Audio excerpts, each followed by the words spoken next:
Good morning all of you. मैं जितेंद्र बेनीवाल आप सभी का स्वागत करता हूं आपके अपने ऑनलाइन प्लेटफॉर्म एसपी लेसन्स पे। बात करें एसपी लेसन्स पे, आज का हमारा जो सेशन रहने वाला है वो इंडियन पॉलिटी का रहेगा। भाग नंबर 4, राज्य के नीति निर्देशक तत्व। राज्य के नीति निर्देशक तत्वों के बारे में आज हम पढ़ने वाले हैं। लास्ट सेशन में हमने पढ़ा था फंडामेंटल राइट्स यानी कि मौलिक अधिकारों के बारे में हमने पढ़ा था। हमने देखा कि हमें कितने प्रकार से मौलिक अधिकार प्राप्त हैं और किसी भी प्रकार से जैसे ही मौलिक अधिकारों का हनन होता है, कोई भी छीनने की कोशिश किया जाता है, किसी भी बिल के द्वारा अगर छीना जाता है हमारे फंडामेंटल राइट्स, तो उनके खिलाफ हम कहां पे जा सकते हैं? सुप्रीम कोर्ट में जा सकते हैं। और सुप्रीम कोर्ट आर्टिकल 32 के तहत हम सुप्रीम कोर्ट में जाएंगे और सुप्रीम कोर्ट क्या करेगा? आर्टिकल 13 के आधार पर उसी बिल को क्या कर देगा? टर्मिनेट कर देगा, जिस बिल के कारण हमारे फंडामेंटल राइट्स छीने जा रही हैं।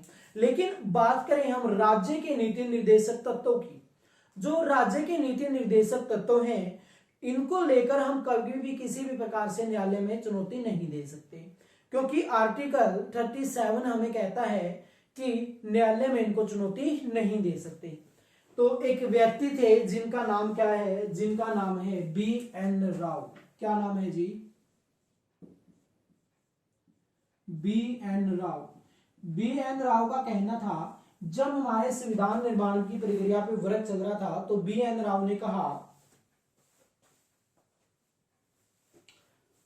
बी.एन. राव ने कहा कि हमारे पास कितने प्रकार के राइट्स होने चाहिए? 2 प्रकार के राइट्स होने चाहिए जी। 2 प्रकार के क्या होने चाहिए? फंडामेंटल राइट्स होने चाहिए। ये बात किसने बोली? ये बोली जी बी.एन. राव ने। अब हम बात करें यहां पे,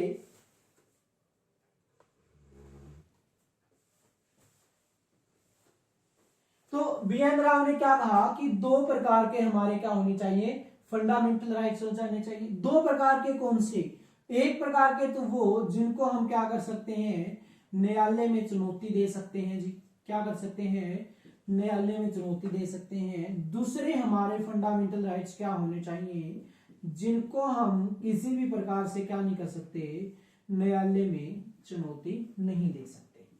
तो एक को तो हम चुनौती देंगे, दूसरे को हम चुनौती नहीं दे सकते। इसके अंदर किसको इंक्लूड किया गया? इसके अंदर फंडामेंटल राइट्स को जोड़ा गया, हमारे मौलिक अधिकारों को जोड़ा गया। कितने प्रकार के हमारे मौलिक अधिकार हैं? वर्तमान में 6 मौलिक अधिकार हैं। मूल संविधान के अंदर कितने मौलिक अधिकार थे? मूल संविधान के अंदर 7 मौलिक अधिकार थे। यहीं पे बात की जाए, जो दूसरे प्रकार के फंडामेंटल राइट्स हैं उनको न्यायालय में चुनौती नहीं दे सकते, वो क्या कहलाए? वो कहलाए राज्य के नीति निर्देशक तत्व। क्या कहलाए? राज्य के नीति निर्देशक तत्व कहलाए। अब बात की जाए इन राज्य के नीति निर्देशक तत्वों की, हम बात करें कि ये कब कब इंप्लीमेंट होंगे, कब कब इनको लागू किया जाएगा? जब एक राज्य चाहेगा, जब एक राज्य चाहेगा कि हमारे यहाँ पे क्या करनी चाहिए, ये चीज इंप्लीमेंट करनी चाहिए, ये योजना लागू करनी चाहिए, या इस प्रकार से रोजगार देना चाहिए, जब ये हमारे राज्य को लगता है कि अब इन चीजों की जरूरत है, तो तब क्या करता है? राज्य इनको लागू करता है। और राज्य का मतलब यहाँ पे किसी पर्टिकुलर स्टेट से नहीं, जैसे हरियाणा, पंजाब, यूपी।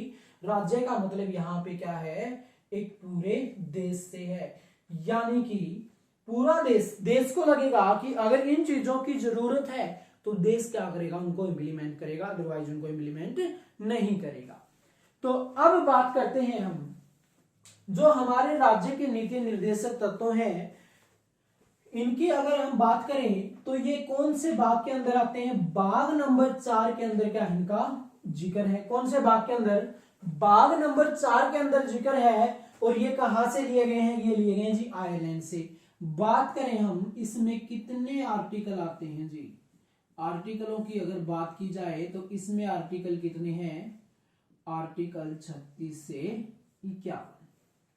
तो कितने आर्टिकलों का प्रावधान इसके अंदर किया गया है? आर्टिकल 36 से लेकर आर्टिकल 51 तक क्या है?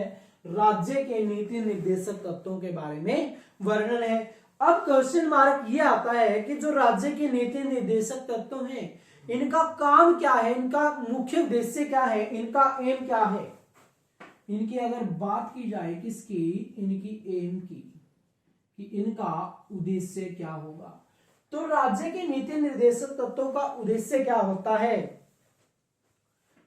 क्या उद्देश्य होगा इनका, एक कल्याणकारी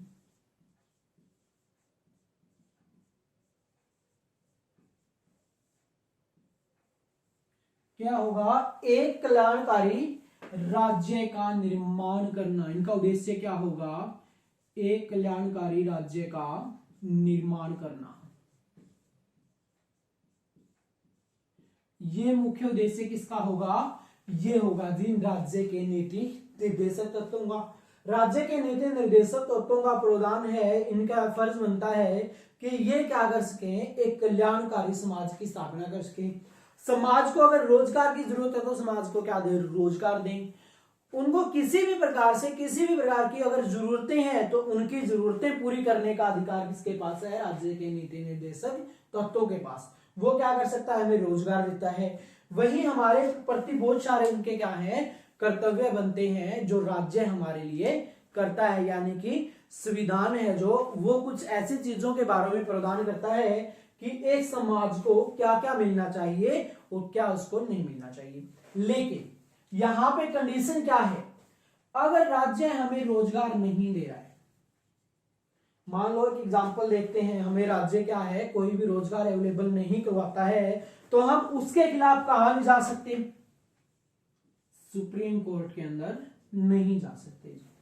क्यों नहीं जा सकते, क्योंकि एक आर्टिकल है, आर्टिकल कौन सा, आर्टिकल 37। आर्टिकल 37 में क्या कहा गया है कि राज्य के नीति निर्देशक तत्वों को हम क्या नहीं कर सकते, न्यायालय में चुनौती नहीं दे सकते। तो यहां तक सब क्लियर होगा, तो इसको फटाफट से क्या कर दीजिए, शेयर कर दीजिए।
अब हम क्या करते हैं, जो राज्य के नीति निर्देशक तत्व है, इनके सारे के सारे आर्टिकलों को हम यहाँ पे क्या करेंगे, डिस्कस करेंगे।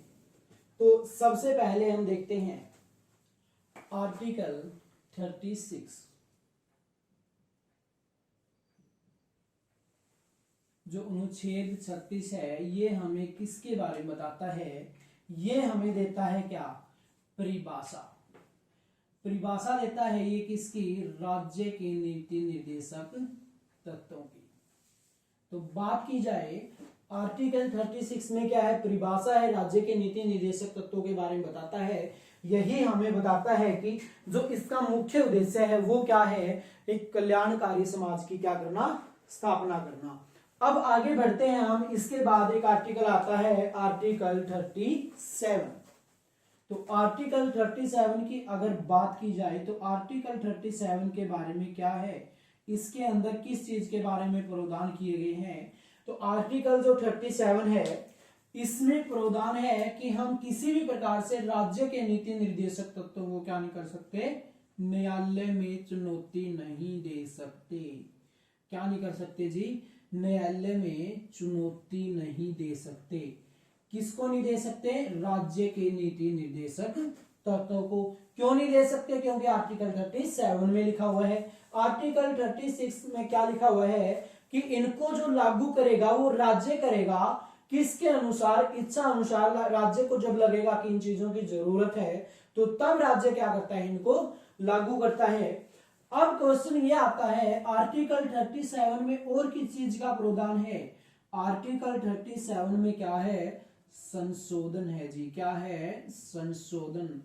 और संशोधन की अगर बात की जाए तो संशोधन किसमें, जो राज्य के नीति निर्देशक तत्व है, अगर इनमें संशोधन करना हो तो इनमें जो संशोधन होगा किस आर्टिकल के तहत होता है, आर्टिकल 37 के तहत होता है।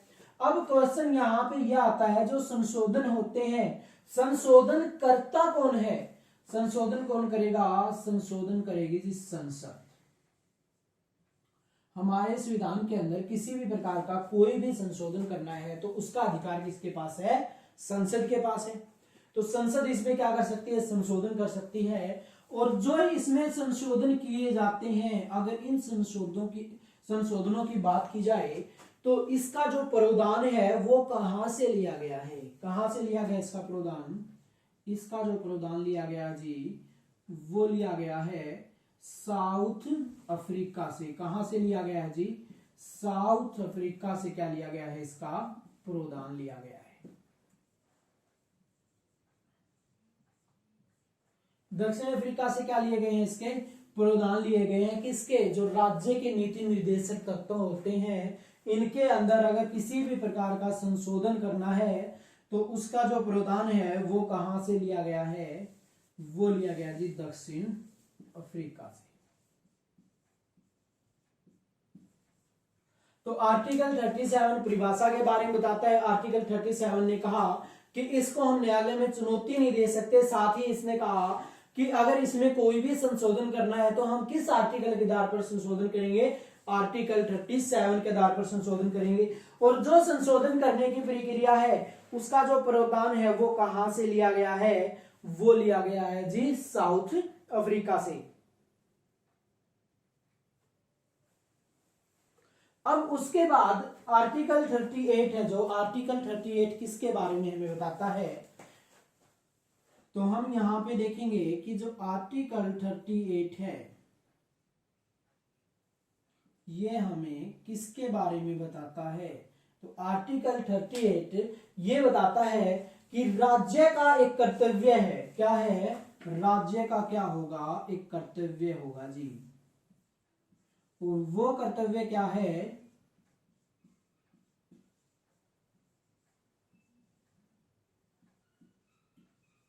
कल्याणकारी,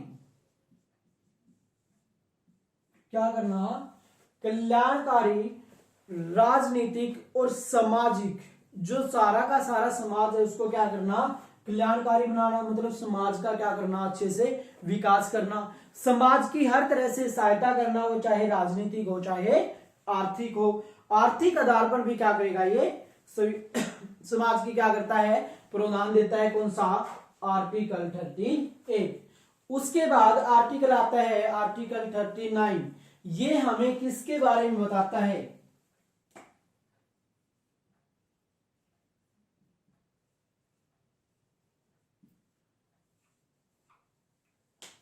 ये बताता है जी समान वेतन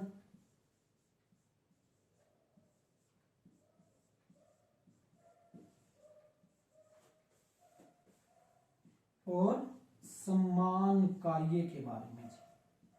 किसके बारे में बताता है, सम्मान वेतन और सम्मान कार्य के बारे में बताता है। कौन सा आर्टिकल, आर्टिकल 39, कि एक ही कार्य होगा, समान कार्य होगा और उसका क्या होगा, सम्मान वेतन होगा। यहां पर हम किसी भी प्रकार का भेदभाव नहीं करेंगे, किसमें, व्यक्तियों में, यहां पे जनता में, चाहे वो कोई भी हो तो सबको क्या है, वही अगर उसका कार्य है तो उसको वेतन भी कितना मिलेगा, उतना ही मिलेगा जो एक आम नागरिक को मिलता है। यहाँ पे किसी भी कार्य में या सैलरी में क्या होगा, कोई भी रिजर्वेशन नहीं होगी। इसके बारे में बताता है कौन, आर्टिकल 39। और इसी के अंदर आर्टिकल 39 में क्या है, लोक स्वास्थ्य के बारे में प्रावधान है। यहीं पे किसके बारे में जिक्र है, लोक स्वास्थ्य। क्या है, लोक स्वास्थ्य का क्या है यहाँ पे प्रावधान है जी। लोक स्वास्थ्य के बारे में यहाँ पे पब्लिक हेल्थ के बारे में बताता है। कौन सा, आर्टिकल 39। उसके बाद आर्टिकल 39A, कौन सी बात करें हम यहां पे बात करें आर्टिकल 39A की अगर बात की जाए तो आर्टिकल 39 के अंदर किस चीज का प्रावधान है और इसको कब जोड़ा गया?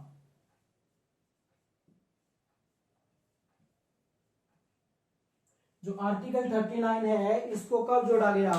समान अवसर पर क्या करना? न्याय प्रदान करना। क्या है? समान अवसर पर न्याय प्रदान करना जी।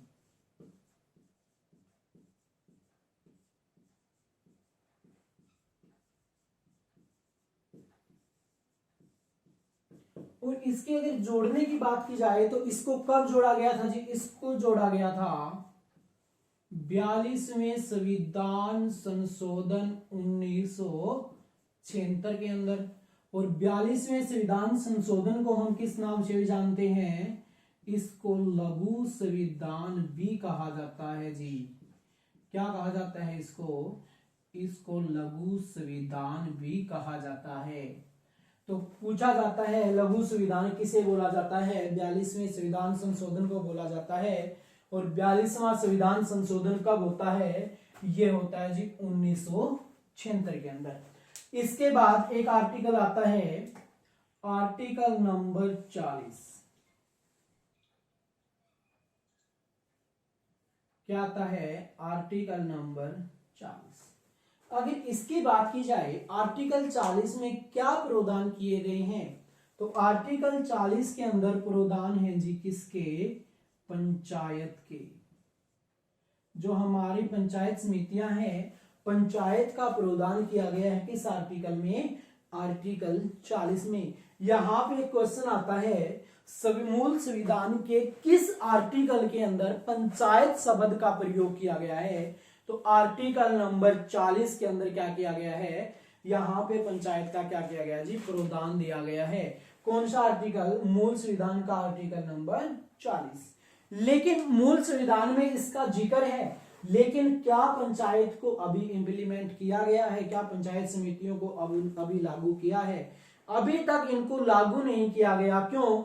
क्योंकि अभी तक स्टेट को इनकी जरूरत नहीं पड़ी। अभी तक स्टेट को नहीं लगा कि पंचायत भी हमारे देश में क्या है? होनी चाहिए। उसके बाद एक संविधान संशोधन होता है 72वां और 73वां 1992 और 93। ये दो संशोधन होते हैं संविधान के अंदर और पंचायत को क्या है? एक संवैधानिक दर्जा दिया जाता है आर्टिकल 243 के आधार पर।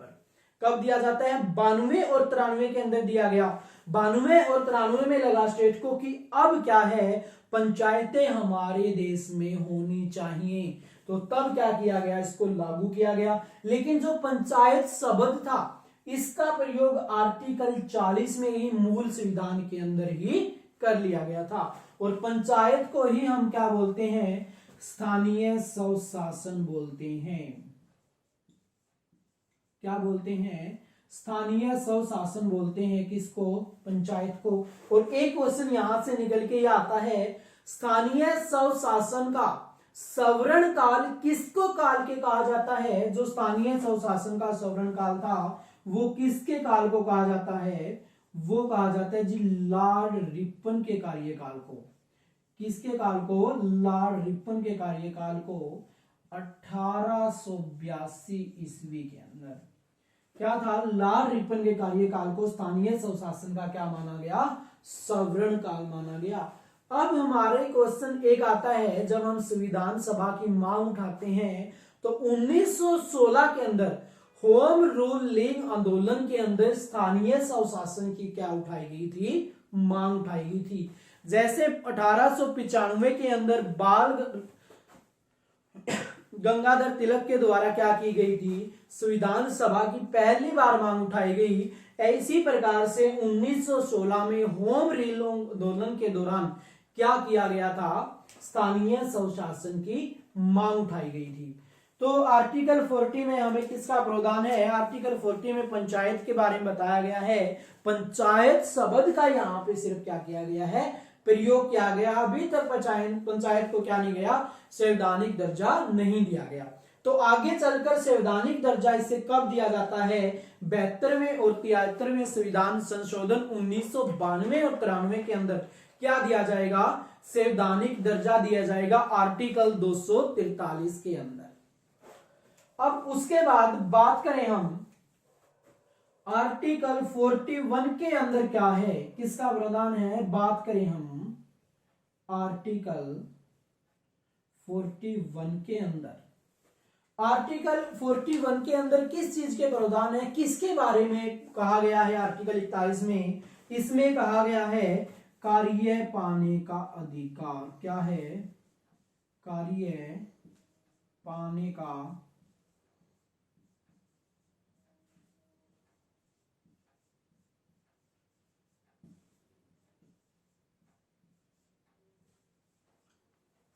क्या था? कार्य पाने का अधिकार है किसके अंदर? आर्टिकल नंबर 41 के अंदर। अब बात की जाए कार्य पाने का, किसे कार्य चाहिए? एक समाज को चाहिए। समाज को जब कार्य मिलेगा, समाज को जब रोजगार मिलेगा, तभी तो क्या होगी? एक कल्याणकारी समाज की क्या होती है? स्थापना होती है।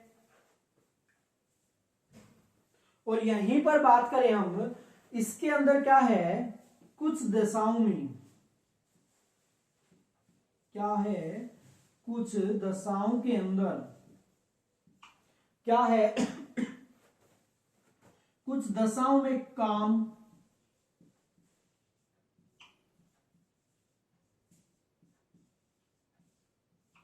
शिक्षा और लोक सहायता पाने का अधिकार, और लोक सहायता पाने का अधिकार किसके अंदर जोड़ा गया है? आर्टिकल 41 के अंदर। आर्टिकल 41 में कहा गया कि हमें चाहिए कार्य, कुछ दशाओं में काम भी होना चाहिए, शिक्षा भी हमें मिलनी चाहिए, और लोक सहायता भी क्या होनी चाहिए? हमें मिलनी चाहिए। अब बात करें आर्टिकल 41 के अंतर्गत ही जो मनरेगा नामक स्कीम है, क्या है? जो मनरेगा है, जिसमें हर वर्ष क्या दिया जाता है? एक व्यक्ति को 100 दिन का काम दिया जाता है जी। कितने दिन का? 100 दिन का काम दिया जाता है। और वर्तमान में जो इसके पैसे मिलते हैं काम के, वो कितने मिलते हैं जी? 319 से 321 रुपए क्या मिलते हैं यहाँ पे? मनरेगा के मिलते हैं। पूछा जाए जो मनरेगा नामक स्कीम है, किस आर्टिकल के तहत इसको चलाया हुआ है, किसके आधार पर चलाया हुआ है? तो आर्टिकल नंबर 41 के आधार पर क्या है? ये वर्क करती है।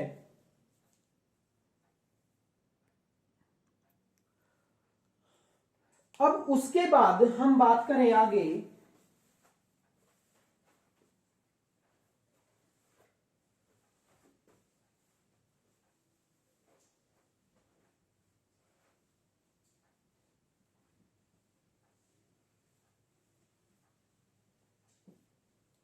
इसकी बात करें हम आर्टिकल 42 की अगर बात की जाए,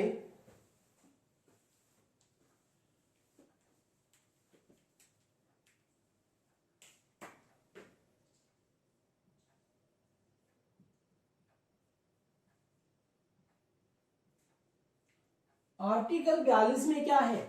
यहां पे देखो आर्टिकल जो 41 है, इसमें क्या कहा गया कि हमें कार्य पाने का अधिकार है, लेकिन आर्टिकल 42 क्या कहता है? जो कार्य के लिए मानवीय दशा देना क्या है? एक राज्य का कर्तव्य होगा। यानी कि जो हमें कार्य मिलेगा वो क्या होना चाहिए? उनकी एक जो दशा होनी चाहिए वो क्या होनी चाहिए? अच्छी होनी चाहिए। यहां पे किसकी बात कर रहे हैं हम? जो कार्य की दशा होगी वो क्या होनी चाहिए जी? अच्छी होनी चाहिए। तो आर्टिकल 41 में तो हमें कार्य मिलेगा, लेकिन साथ में आर्टिकल 42 हमें कहता है कि जो हमें कार्य दिया जाएगा राज्य के द्वारा, वो कार्य क्या होना चाहिए? उस कार्य की जो दशा होनी चाहिए वो कैसी होनी चाहिए? वो एक अच्छी दशा होनी चाहिए। उसके बाद बात करें हम आर्टिकल 43 की, आर्टिकल 43 की अगर बात की जाए,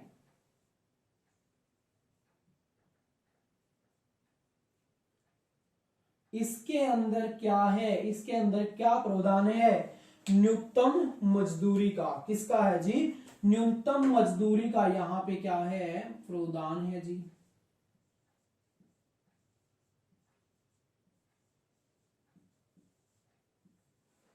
क्या है, न्यूनतम मजदूरी, कि हमें जो कार्य मिला आर्टिकल 41 में, वो कार्य क्या होना चाहिए, अच्छा होनी चाहिए जी, उसकी दशा क्या होनी चाहिए, मानवीय होनी चाहिए। आर्टिकल 42 ने कहा, आर्टिकल 43 ने कहा जी उसकी न्यूनतम मजदूरी भी हमें मिलनी चाहिए, उसकी क्या हो, मजदूरी हमें क्या होनी चाहिए, मिलनी चाहिए। उसके बाद इसी में आर्टिकल 43A की अगर बात की जाए तो आर्टिकल 43A में क्या है, उद्योगों के प्रबंध में कर्मकारों का भाग लेना, कि जो उद्योग होंगे उनमें काम करने वाले युवाओं का क्या हो, भागीदारी होनी चाहिए, उनमें क्या है, भाग लेना हो।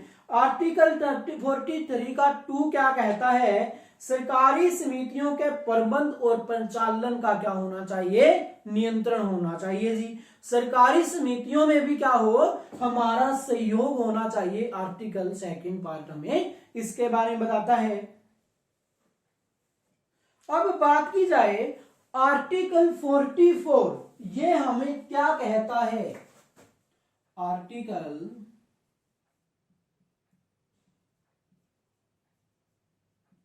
44 हमें किसके बारे में बताता है, ये बताता है समान नागरिक संहिता।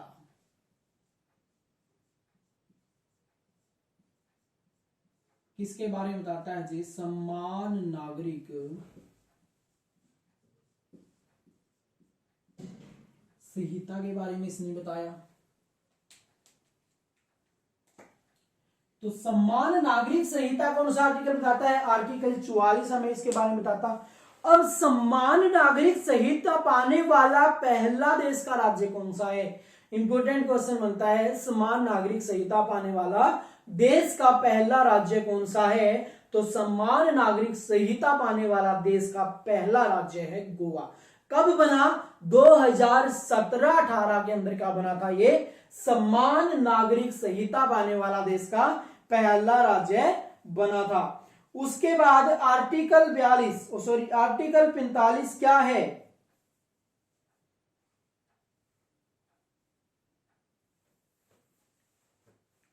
आर्टिकल 45 हमें कहता है कि 6 से 14 वर्ष तक के बच्चों को शिक्षा का अधिकार।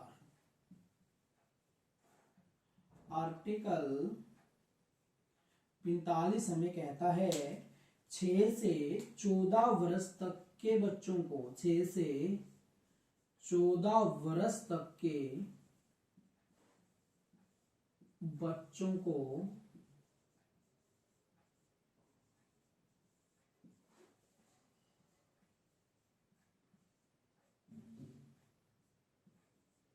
शिक्षा का अधिकार। 6 से 14 वर्ष तक के बच्चों को क्या है, शिक्षा का अधिकार है। ये इसके प्रावधान कब ऐड किए गए, ये किए गए जी 86वें संविधान संशोधन 2002 के अंदर, कि 6 से 14 वर्ष तक के जो बच्चे हैं उनको क्या मिल सके, अच्छी शिक्षा मिल सके। ये कौन से आर्टिकल का प्रावधान दिया गया, आर्टिकल 45 के अंदर। फिर बात करें हम आर्टिकल 46 के अंदर क्या है,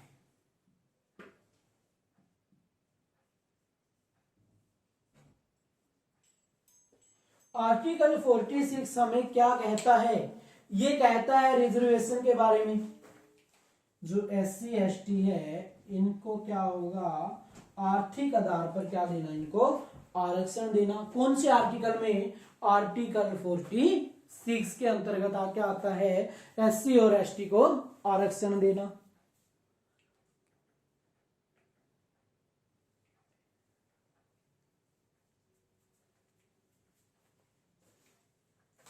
उसके बाद हम आगे बढ़ते हैं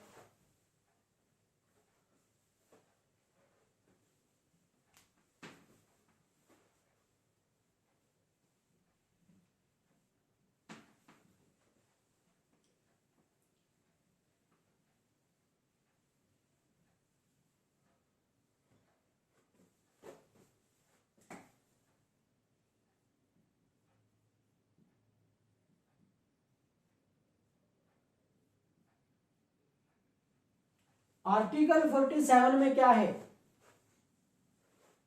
ये किसके बारे में बताता है, ये बताता है मद निषेध।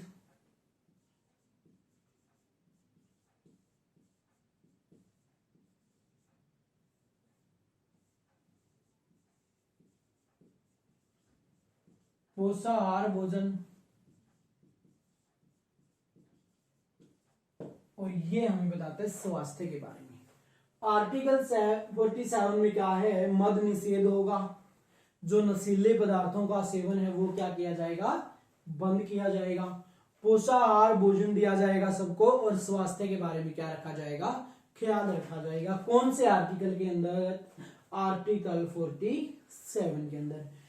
जिस प्रकार से देखा जाए, कई बार क्या होता है, शराब पे बंदी होती है जी,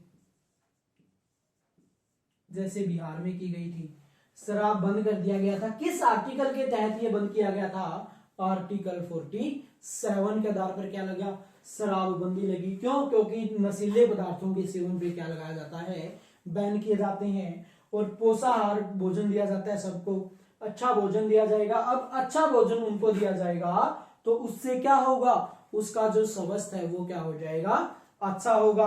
उसके बाद बात करें हम आर्टिकल 48 की,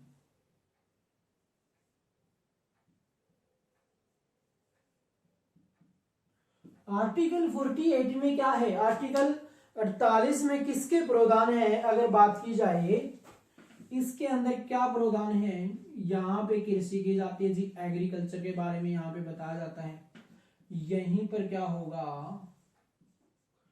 पशुपालन होगा जी। यहीं पे क्या होता है, दुधारू पशु होते हैं जी। कृषि होगा, पशुपालन होगा, दुधारू पशु होगा।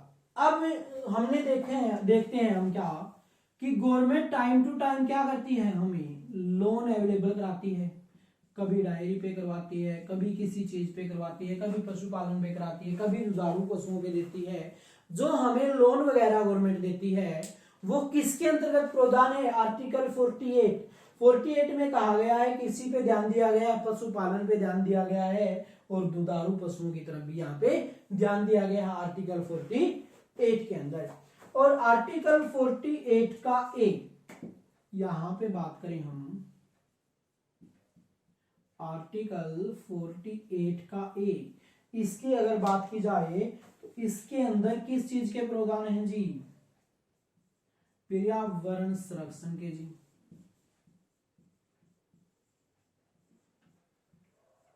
इससे पर्यावरण क्या होगा, साफ होगा, सुथरा होगा, अच्छा होगा, शुद्ध होगा।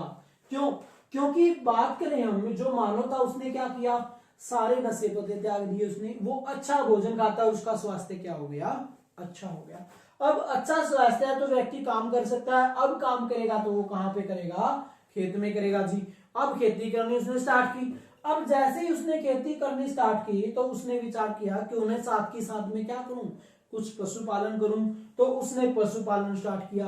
अब जैसे ही उसने पशुपालन स्टार्ट किया तो वो चाहेगा कि मेरे पास क्या होना चाहिए, दुधारू पशु भी होने चाहिए, जिनका मैं दूध बेचकर क्या कर सकता हूं, अपना काम चला सकता हूं, अपना खर्च निकाल सकता हूं। अब जब उसके सामने ये प्रावधान आए, उसने कृषि की, पशुपालन किया, दुधारू पशु उसने रखे, उसका स्वास्थ्य क्या हो गया, अच्छा हो गया। अब उसने नशा करना बंद कर दिया। इन सब से जो फायदा किसको पहुंचेगा, वो पहुंचेगा जी पर्यावरण को। पर्यावरण क्या होगा, संरक्षण होगा, पर्यावरण क्या होगा, अच्छा होगा, शुद्ध होगा। अब आपने देखा होगा कोई कि क्या करता है, वो शराब पीता है, शराब ज्यादा पी के वो इधर से उधर कहीं पे भी गिरा पड़ा रहता है, तो उससे किसको नुकसान होता है, कहीं ना कहीं पर्यावरण को ही क्या हो रहा है, नुकसान हो रहा है। जो आसपास की उसकी हवा होगी वो क्या होगी, अशुद्ध होगी। तो बहुत सारे अपने आप में इसके क्या है, नेगेटिव इफेक्ट दिखते हैं जब कोई भी व्यक्ति नशा करता है। लेकिन जब उसका स्वास्थ्य अच्छा है तो क्या करता है, वो कृषि करता है, पशुपालन करता है, दुधारू पशु रखता है। जब ऐसे रहता है, वो स्वस्थ रहता है, काम भी करता है, तो सबको क्या लगता है, वो अच्छा लगता है। तो इससे हमारे क्या है, समाज में क्या हो गई, कल्याणकारी समाज की क्या हो रही है, स्थापना हो रही है। उसके बाद आर्टिकल 49,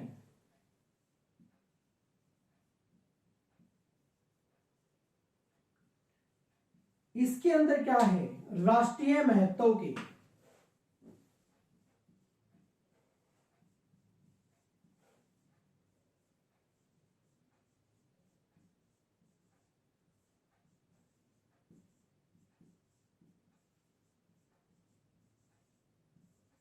क्या है, राष्ट्रीय महत्व के स्मारक। कौन से स्मारकों की बात कर रहे हैं हम, राष्ट्रीय महत्व के स्मारक, जैसे आगरा का ताजमहल, हिसार का गुजरी महल, सबने सुन भी रखा होगा, देख भी रखा होगा। तो जो इनकी देखरेख करता है वो कौन करता है, गवर्नमेंट करती है। क्यों करती है, क्योंकि आए साल इनसे क्या आता है, टैक्स आता है जी, और टैक्स का बहुत बड़ा योगदान रहता है किसमें, हमारी इकोनॉमी में। लगभग अगर बात करें हम इन पर्यटक स्थलों से जो टैक्स आता है, लगभग 15% इकोनॉमी क्या करती है, ये इकोनॉमी में अपनी क्या देते हैं, भागीदारी देते हैं। कौन सा, जो पर्यटकों के द्वारा पैसा दिया जाता है। उसके बाद बात की जाए आर्टिकल 50 की, आर्टिकल 50 की, अनुच्छेद 50 की अगर बात करें हम, तो इसके अंदर किस चीज का प्रावधान है, तो जो कार्यपालिका है और जो न्यायपालिका है उसका क्या किया गया, पृथक्करण किया गया। कार्यपालिका और न्यायपालिका को क्या किया गया, अलग अलग किया गया जी।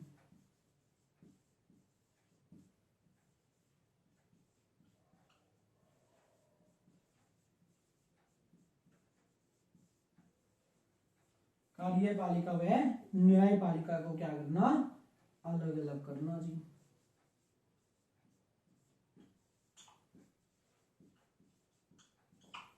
उसके बाद एक आर्टिकल आता है, आर्टिकल 51।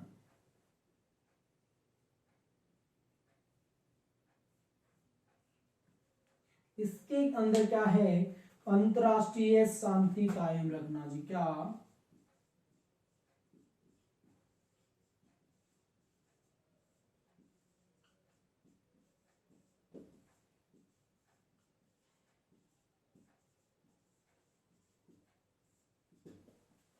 अंतरराष्ट्रीय शांति कायम रखना कहां पे, आर्टिकल 51 के अंदर। तो ये थे हमारे राज्य के नीति निर्देशक तत्व। हमने पढ़ा कि कहां से लिए गए हैं, ये आयरलैंड से लिए गए हैं। इसमें कितने आर्टिकल हैं, तो आर्टिकल हैं जी 36 से 51। कितने आर्टिकल हैं, 36 से 51। हमने देखा कि हम इनको क्या नहीं कर सकते, न्यायालय में चुनौती नहीं दे सकते। यहां पे राज्य क्या करेगा, कोई भी स्कीम एक्टिवेट करेगा तो वो किसके आधार पर करेगा, जब राज्य को लगे कि इन चीजों की अब जरूरत है तब वो क्या करता है, लागू करता है। इनका जो उद्देश्य होता है, इनका जो एम होता है वो क्या होते हैं, कल्याणकारी राज्य की स्थापना करना। तो ये हमारा एक छोटा सा टॉपिक था, राज्य के नीति निर्देशक तत्व, जो कि कंप्लीट होता है। सारे के सारे आर्टिकल हमने यहाँ पे डिस्कस किए हैं। तो अगर आपको क्लास सेशन अच्छा लगे तो इस सेशन को ज्यादा से ज्यादा क्या करें, लाइक और शेयर कर दीजिए। तो आज के लिए इतना ही, बाय बाय।